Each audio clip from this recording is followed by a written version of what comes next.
আমরা দেখছি খাগড়াছড়ি থেকে নুরুসাফা মানিক আমাদের সঙ্গে যুক্ত হয়েছেন। মানিক, কি খবর আছে আপনার কাছে? নির্বাচন কেমন হলো সেই বিষয়টিও যদি একটু দর্শকদেরকে জানান।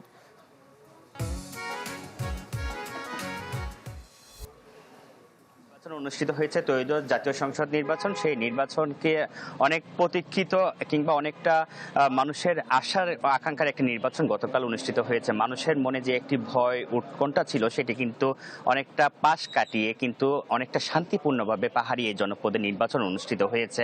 এবং আমরা দেখেছি নির্বাচনের আগে থেকে আইন শৃঙ্খলা বাহিনী যে ধরনের নিরাপত্তা ব্যবস্থা জারি রেখেছিল সেই কারণে কিন্তু ভোটারদের একটি কিন্তু স্বতঃস্ফূর্ত অংশগ্রহণ আমরা দেখেছি এবং তারুণ্যের যে ছিল চাওয়া পাওয়া ছিল তারা কিন্তু সেটি দেখানোর জন্য তারা কিন্তু ভোটে এসেছেন এবং তারুণ্যের যে উচ্ছ্বাস সেটিও কিন্তু আমরা গতকাল দেখেছি।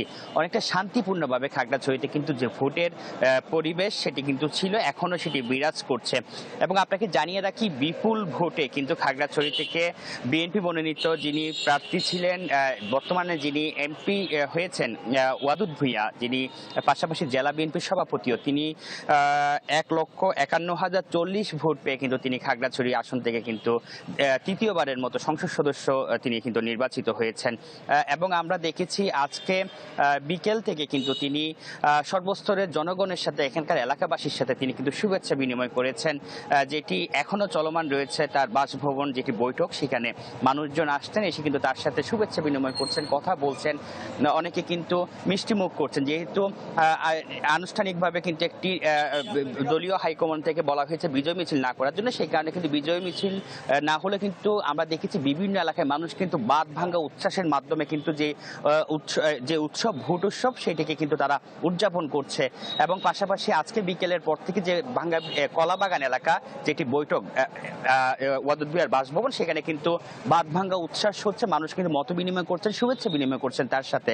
এবং এর পাশাপাশি তিনি কিন্তু বলেছেন যাতে দলীয় নেতাকর্মীরা সব মানুষকে নিয়ে যে গতকালের যে বিজয় সেটি তিনি সবাইকে উৎসর্গ করে বলেছেন সবাই যাতে মিলেমিশে থাকেন। এবং তিনি যেসব প্রতিশ্রুতি দিয়েছেন স্থায়ী সম্প্রীতি, পাহাড়ে শান্তি জন্য স্থাপন করার জন্য, এর পাশাপাশি অবকাঠামো উন্নয়ন, তিনি সবকিছু করবেন বলে তিনি আজকেও কিন্তু সে প্রতিশ্রুতি ব্যক্ত করেছেন। তো সবকিছু মিলে এই ছিল আমার কাছে খাগড়াছড়ি থেকে নির্বাচন পরবর্তী খবরাখবর। ধোলা মানিক, অসংখ্য ধন্যবাদ আপনাকে। দর্শক, খাগড়াছড়ি থেকে আমাদের সহকর্মী নুরুসাফা মানিক আমাদের সঙ্গে যুক্ত হয়েছিলেন।